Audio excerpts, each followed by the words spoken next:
قسمتی از مقدمه کتاب رئیس جمهور مکانیک رو میخونیم.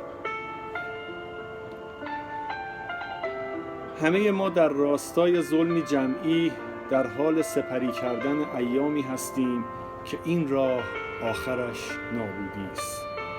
همه ما اعضای یک پیکر واحد به نام ایران هستیم و همه باید در راستای آرامشی جمعی کوشا باشیم. میتوان گفت جامعه ای آرامش و راحتی را میتواند لمس کند که تمامی افراد آن جامعه فرقی نمی کند در چه قسمتی یا چه جایگاهی از سیستم قرار داشته باشند.